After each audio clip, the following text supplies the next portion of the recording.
277 480 volt circuits.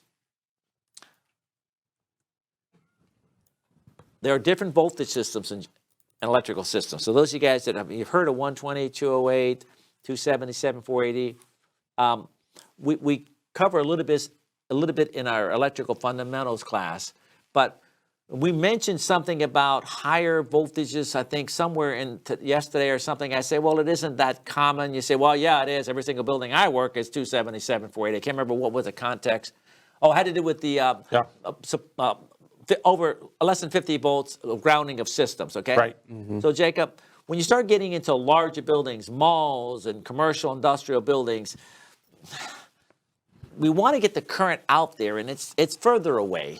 And as you raise up voltage with the same amount of load, Ohm's law always works, I is equal to E over R. And if you raise up, let's say, R will represent the load. So if you raise up the voltage, no, it can't be that. It would be I is equal to P over E.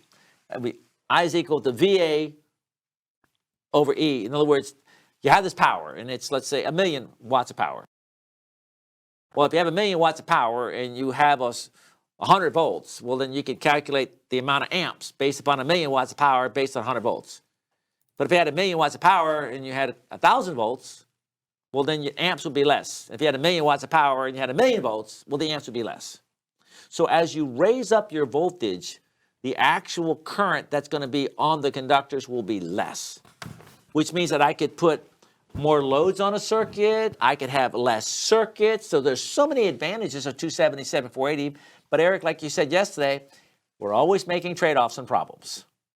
Well, if you want to go to 277 480, that's not a common voltage. And so, but you have lights that are 120, and you got some receptacles that are 120. Now we got to take the 480 volts voltages, and we got to put transformers, and then we got to step the voltage down, and we got some work, but it doesn't really matter because I want 480 volts out there. Well, if you're going to get a 277 480 for larger commercial and industrial because you need more power, well, here's your trade-off. The trade-off is this. That higher voltage, and you'll see color code. There's no color code, but it's common. If you see brown, orange, yellow in our graphics, that represents 277 480. If it was black, red, blue, that would be 120 240. So now we're talking about a 277 480 volt circuit, and the code says this. And the product listing, you see the ring concentric or eccentric knockouts? They're not suitable for that voltage. And because they're not suitable for that voltage, it says that we're now going to have to put a bonding bushing and a bonding jumper to go around that knockout because it's just not suitable. Now, what does that mean it's not suitable? Well, take a look at this graphic here. Let's just assume it's a 120 volt circuit, and let's just make it that the connection that was made is 1 ohm. And so therefore, how many amps is that going to be? Well, I is equal to E over R, 120 over 1. Let's say it's 120 amps. You with me? We're just doing the math. It's 120 amperes, okay? Well, now heat, Jacob, this is probably maybe the first time. We might have covered this in fundamentals very, very briefly. But heat is a function of I squared R. So if you have 120 amps, and that's your I, and you had 1 ohm, and that's your resistance, then we could just do a mathematical calculation, and it says, well, you know what? Those numbers will come out to be 1,440 watts. All, Jacob?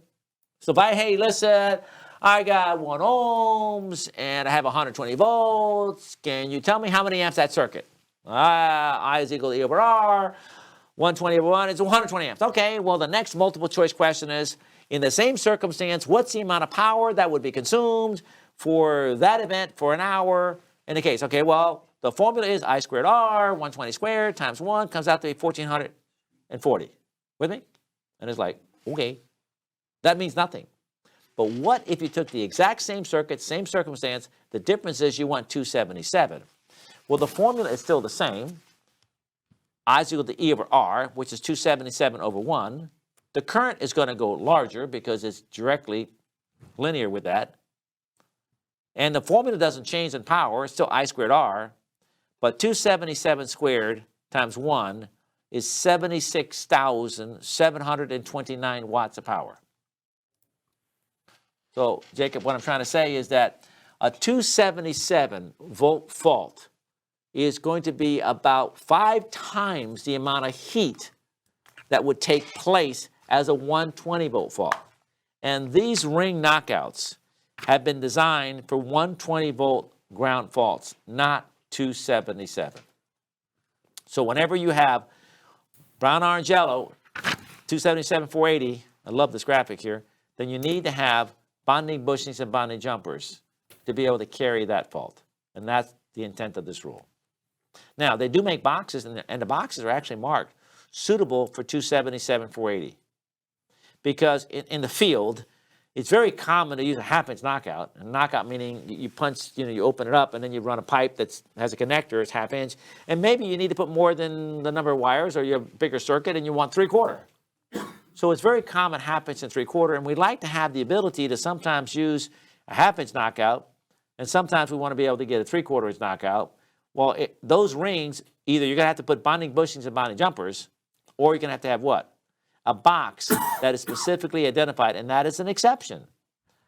250-97 exception says a bonding jumper is not required where there are no ring knockouts are encountered, or the box is listed to provide a reliable bonding connection.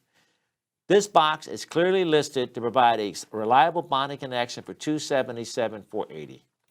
So we don't need to put bonding bushings and bonding jumpers in that situation.